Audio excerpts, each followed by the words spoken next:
Hello everyone, আশা করি সবাই ভালো আছো।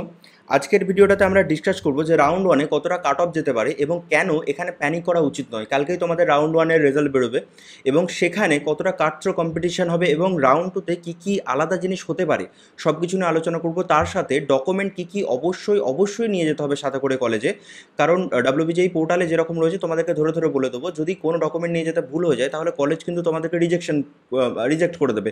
বা তোমরা হয়তো ভাবছো যে রাউন্ড টুতে আমরা বসবো, রাউন্ড ওয়ানটা বাদ দিক। তো সব কিছু নিয়ে আজকে ডিসকাস করবো। দেখো, রাউন্ড ওয়ানে কেন প্যানিক করা উচিত নয় সেটা তোমাদেরকে সবার প্রথমে বলে দিই। লজিক্যালি দেখো, বলতে গেলে এর আগের বছর যেটা হয়েছিল সেটা ছিল নর্মাল, কোনো কিছু অসুবিধা হয়নি। বাট এবছর একটুখানি আলাদা, এবছর রেজাল্ট বেরোতে অনেকটা লেট হয়ে গেছে।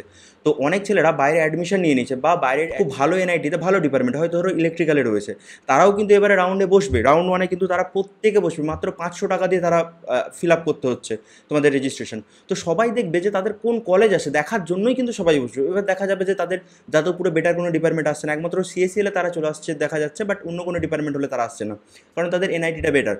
তো সবাই কিন্তু রাউন্ড ওয়ানে বসবে। সেই হিসাবে দেখতে গেলে রাউন্ড ওয়ানের কাট অফ কিন্তু আগের বছরে যেমন ছিল সেরকমই যাবে, খুব একটা আগে পরে হয়তো হবে না। কিন্তু রাউন্ড টুতে তোমাদের অনেকটা বেটার হতে পারে, তার কারণ যারা রাউন্ড ওয়ান ধরো বসছে সবাই তো আসছে না এবং তারা ভেরিফিকেশনও আসছে না, তো অনেক সিট ফাঁকা হয়ে যাবে। যারা আপগ্রেডেশন করবে তাদের ক্ষেত্রে কিন্তু অনেকটা একটা ফায়দা হবে। আমি আসছি রাউন্ড ওয়ানে কত কী কাট অফ প্রেডিক্টেবলি যেতে পারে, আন্দাজ মতো যেতে পারে, এবং সব থেকে ন্যূনতম এটা রেখেছি এবং এর উপরেও যাবে। তোমরা ভেবে নিও যে এর উপরেই যাবে মোটামুটি, যে র্যাঙ্ক রয়েছে সে র্যাঙ্কের। তো এটা নিয়ে একদমই প্যানিক করো না যে রাউন্ড ওয়ানে তোমাদের আসেনি বা পরেরটাই আসবে কিনা। দেখো, যাদবপুর ইউনিভার্সিটির ক্ষেত্রে আমরা যদি দেখি একটা আগের বছর বা তার আগের বছরগুলোকে যদি প্রেডিক্ট করি, তাহলে মোটামুটি বোঝা যায় যে ওপেন মোটামুটি 1800-র মধ্যে রাউন্ড ওয়ান ক্লোজ হয়ে যেতে পারে। রাউন্ড ওয়ান বলছি কিন্তু বারবার, এটা কিন্তু রাউন্ড টু বা শেষ রাউন্ড পর্যন্ত না। রাউন্ড টুতে কিন্তু এটা আরও হাই যাবে। কেন হাই যাবে? তার কারণ অবভিয়াসলি অনেকে আসবে না, অনেকে ভেরিফিকেশন করাবে না। এসিদের ক্ষেত্রে অবভিয়াসলি 8,000, এসটিদের ক্ষেত্রে 22,000 পর্যন্ত সুযোগ রয়েছে। হ্যাঁ, এটা কোথায় আসবে? এটা প্রিন্টিং ইঞ্জিনিয়ারিং আসবে। এমন না যে সিএসসি পেয়ে যাচ্ছে 22,000, তাদের প্রিন্টিং, কনস্ট্রাকশন ইঞ্জিনিয়ারিং, পাওয়ার ইঞ্জিনিয়ারিং এগুলো আসবে এবং এখানে প্রত্যেকটাই পাওয়ার, কনস্ট্রাকশন এগুলোকে দেবে। তোমরা ধরো এখানে পাওয়ার বা কনস্ট্রাকশন পেয়ে গেলে তোমরা পরে আপগ্রেডেশন করে দেখা যাবে যে এটা ইলেকট্রিক্যালে পর্যন্ত চলে যেতে পারে বা মেকানিক্যালে চলে যেতে পারে, এরকম জায়গাটা আসবে। ওবিসি এর ক্ষেত্রে 7,000-এ ক্লোজ হয়ে যাবে, ওবিসি বি এর ক্ষেত্রে 2500-র মধ্যে ক্লোজ হয়ে যাবে আশা করা যাচ্ছে। টিএফডব্লিউর ক্ষেত্রে মোটামুটি 2,000-এর মধ্যে সেটা ক্লোজ হয়ে যাবে। ক্যালকাটা ইউনিভার্সিটির ক্ষেত্রে যদি দেখি মোটামুটি 7,000, যেটা হচ্ছে একবারে কোর ইঞ্জিনিয়ারিংগুলো যেগুলো রয়েছে এবং জুট বা এই সমস্তগুলোর ক্ষেত্রে যাদের 7,000 রয়েছে তাদের মধ্যে চলে আসবে 7,000-এ। জুটে অনেকজন যায় না, 7,000 যাদের র্যাঙ্ক তারা কেন জুটে যাবে? বাট ঠিক আছে, অনেকজন এতে অ্যাডমিশন নিয়েছে, সেই হিসাবে দেখা যাচ্ছে আগের বছর বা তার আগের বছর পর্যন্ত। এসসি কোটাতে মোটামুটি 9,000 যদি কারো থাকে তাহলে সে ক্যালকাটা ইউনিভার্সিটি ভালো ডিপার্টমেন্ট, কোর ডিপার্টমেন্টগুলো পেয়ে যাবে। এসটিদের ক্ষেত্রে 25,000, ওবিসি এর ক্ষেত্রে 8,000, ওবিসি বি এর ক্ষেত্রে 6,000, টিএফডব্লিউর ক্ষেত্রে 3800 র্যাঙ্ক পর্যন্ত দেখা যাবে। কল্যাণী গভর্নমেন্ট ইঞ্জিনিয়ারিং কলেজের ক্ষেত্রে যদি তোমাদের 4,000 র্যাঙ্ক থাকে তাহলে তোমরা কোর ইঞ্জিনিয়ারিংয়ের মধ্যে পেয়ে যাবে। সিভিলটা বাদে, সিভিলে আরেকটু উপর পর্যন্ত যায়, মোটামুটি সিভিলে 5,000-এর কাছাকাছি যেতে পারে রাউন্ড ওয়ানের ক্ষেত্রে। আচ্ছা, এসসিদের ক্ষেত্রে 10,000 হলেও অসুবিধা নেই, তারা কোর ইঞ্জিনিয়ারিংয়ের মধ্যে পেয়ে যাচ্ছে, মানে সিভিল পর্যন্ত তারা পেয়ে যাচ্ছে। এসটিদের কোনো অসুবিধা নেই, তার কারণ 30,000 পর্যন্ত র্যাঙ্কে তারা কোর পেয়ে যাবে। ওবিসি এ এবং ওবিসি এর ক্ষেত্রে এটা 9,500 পর্যন্ত মোটামুটি যেতে পারে, এবং 9,500-র মধ্যে তোমরা যদি থাকে কল্যাণী এক্সপেক্ট করতে পারো কোর ইঞ্জিনিয়ারিং ব্রাঞ্চগুলো। ওবিসি বি এর ক্ষেত্রে 4300, টিএফডব্লিউর ক্ষেত্রে মোটামুটি 3500 মতো র্যাঙ্ক চাই তোমাদের কল্যাণীতে পড়তে গেলে। জলপাইগুড়ির ক্ষেত্রে দেখো 5,800 থেকে 6,000 রাউন্ড ওয়ানের মধ্যে ক্লোজ হয়ে যাবে। আবারও বলছি, রাউন্ড ওয়ান কিন্তু প্যানিক করার জায়গা না। রাউন্ড ওয়ানটা সবাই বসবে, কিন্তু রাউন্ড টুতে যখন দেখবে যে অনেকে আসবেন, অনেকে ভেরিফিকেশন করাবেই না এসে কলেজে, কারণ তারা যে ডিপার্টমেন্টগুলো এসে পেয়েছে অলরেডি তাদের অনেকটা পড়াশোনা হয়ে গেছে। তোমাদের ওয়েস্ট বেঙ্গলের মতো, মানে আমাদের মতো না যে এতটা বাজে হাল, তাদের অলরেডি পড়াশোনা অনেক দূর এগিয়ে গেছে। তোমরা দেখোই না ভর্তির পর কত দূর পড়াশোনা করতে পারো, রিডিউস সিলেবাসে তোমরা সেমিস্টার দেবে। তো যাই হোক, এইসব বাজে জিনিসগুলো ওয়েস্ট বেঙ্গলে তো হতেই থাকে, কারো কিছু নিয়ে মাথা ব্যথা নেই। এসসিদের মোটামুটি 12,000 পর্যন্ত হবে, এসটিদের 35,000 পর্যন্ত তোমরা জলপাইগুড়ি পেয়ে যাবে কোর ইঞ্জিনিয়ারিং ব্র্যাঙ্ক। ওবিসি এর ক্ষেত্রে দেখা যাবে যে 7,500-র মধ্যে তোমরা কোর ইঞ্জিনিয়ারিংগুলোকে পাচ্ছ। আচ্ছা, তারপর ওবিসি বি এর ক্ষেত্রে মোটামুটি 6,000-এর মধ্যে হবে, টিএফডব্লিউর ক্ষেত্রে 5,400 বা 5,500-র মধ্যে তোমরা এক্সপেক্ট করতে পারো। ম্যাকআউটের ক্ষেত্রে দেখো 6,000-এর মধ্যে থাকলে কোর একবারে ইঞ্জিনিয়ারিং ব্রাঞ্চগুলোকে তোমরা এক্সপেক্ট করতে পারো। এখানে বোধহয় ইসি পর্যন্ত রয়েছে, ইসি ব্রাঞ্চগুলোকে তোমরা এক্সপেক্ট করতে পারো। এখানে ভিজুয়াল ডিজাইন আই থিঙ্ক এরকম কিছু রয়েছে ইলেকট্রনিক্সে।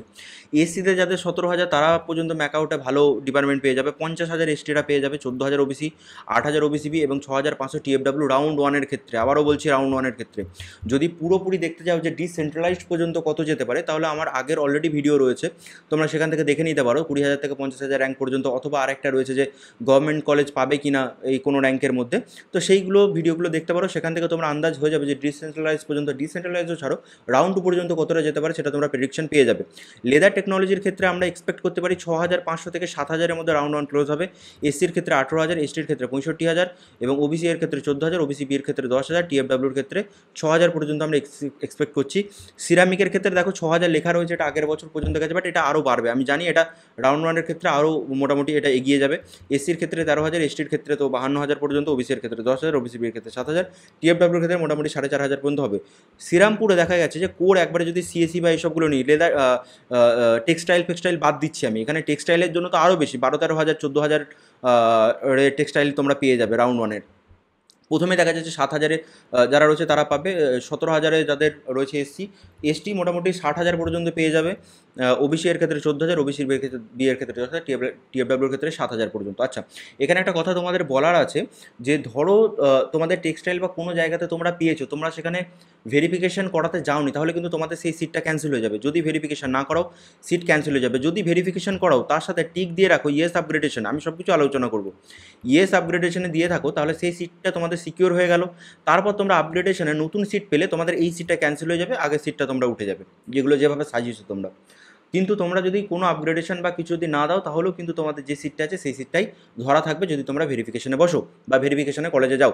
যদি কোনো কারণে কলেজে ভেরিফিকেশনে না যাও, এটা ভেবে যে রাউন্ড 2 এর ক্ষেত্রে তোমরা বসবে, তাহলে কিন্তু তোমাদের পুরো সিট ক্যান্সেল হবে, এটা মাথায় রেখে দিও। কিন্তু কোচবিহারের ক্ষেত্রে কী হচ্ছে, কোচবিহারের ক্ষেত্রে তোমাদের 17,000 পর্যন্ত ওপেন হচ্ছে, 28,000 পর্যন্ত এসটিতে যাচ্ছে, 75,000 পর্যন্ত র্যাঙ্ক থাকলে তোমরা এসটি পেয়ে যাবে, 20,000 পর্যন্ত ওবিসি, এগুলো কোর ব্রাঞ্চের ক্ষেত্রে বলছি, ঠিক আছে, 17,000 পর্যন্ত ওবিসি বি এবং টিএফডব্লিউ 15,000 পর্যন্ত। আলিপুরদুয়ারের ক্ষেত্রেও সেমই, প্রায় একই রকম যায়, 18,000, তারপরে এসসিদের ক্ষেত্রে প্রায় 28,000, এসটিদের ক্ষেত্রে কোনো বাঁধন নেই, আরও বেশি হয়, বাট আমি এটা লিখেছি কারণ দেখতে অনেকটা বড় ফিগার হয়ে যাচ্ছে 1 লাখের উপরে।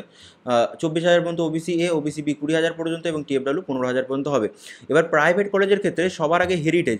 তোমরা দেখো এই সমস্ত কলেজের ক্ষেত্রে কোনো ঠিক নেই, তার কারণ এই সমস্ত কলেজের ক্ষেত্রে মোটামুটি সিএসি এদের ক্লোজ হয় 5,000-এর কাছাকাছি।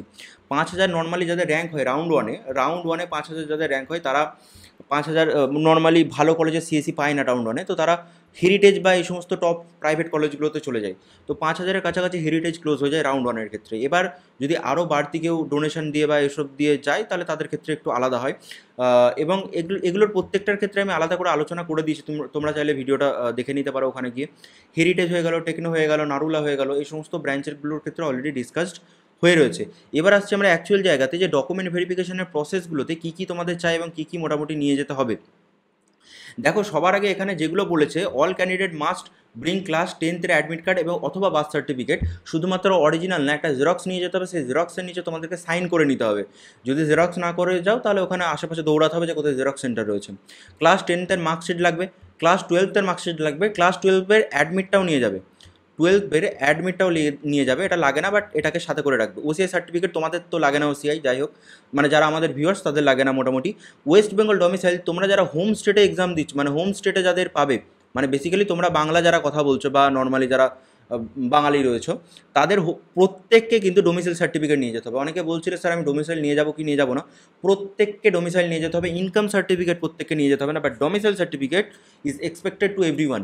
যারা হোম স্টেটে দিচ্ছ, মানে হোম কোটা তো থাকে প্রত্যেকের, প্রত্যেকটা ডিপার্টমেন্টের, তো সেখানে যারা দিচ্ছ তোমাদের ডোমিসাইল সার্টিফিকেটটা অবশ্যই নিয়ে যেতে হবে। কী ফরম্যাটে নিয়ে যেতে হবে সেটাও তোমাদেরকে ডিসকাস করে দিয়েছি। যদি কেউ কোটাতে পাও এসসি এসটি ওবিসি, তাহলে তাদের সেই সার্টিফিকেটটা নিয়ে যেতে হবে। যদি ওবিসি হয়, ওবিসির এনসিএল অবশ্যই গ্রাহ্য হতে হবে। দেখবে ওবিসি সার্টিফিকেটটার নিচে ছোট্ট করে একটা এরকম লাইন নিয়ে রয়েছে, this candidate belongs to non creamy layer. যদি এটা লেখা থাকে তাহলে জানবে তোমারটা এনসিএল রয়েছে, তোমাদের বাড়তি কোনো এসডিও ফেসডিওর কাছ থেকে গিয়ে কিছু বের করার কোনো প্রয়োজন নেই। যদি ওখানে না লেখা থাকে তাহলে জানবে তোমাদের ওই ওবিসি সার্টিফিকেটটা কোনোটা ভ্যালিডেট হবে না। যাদের ফ্যামিলি ইনকাম 8 লাখের উপরে ইয়ারলি, তাদের এনসিএল দেয় না, বাকিদের এনসিএল মোটামুটি থাকে। পিডাব্লিউডি যারা ক্যান্ডিডেট তাদের পিডাব্লিউডি নিয়ে যেতে হবে। টিএফডাব্লিউতে যারা সিট পাবে, যারা টিএফডাব্লিউ অলরেডি অ্যাপ্লাই করে রেখেছো, মেবি তোমাদের টিএফডাব্লিউতে সিট চলে আসতে পারে, তাদের ক্ষেত্রে ইনকাম সার্টিফিকেটটা মাস্ট, যে ইনকাম সার্টিফিকেটটা অলরেডি তোমাদের বুলেটিনে দেওয়া রয়েছে, এগুলো তোমাদেরকে অবশ্যই অবশ্যই অবশ্যই নিয়ে চলে যেতে হবে।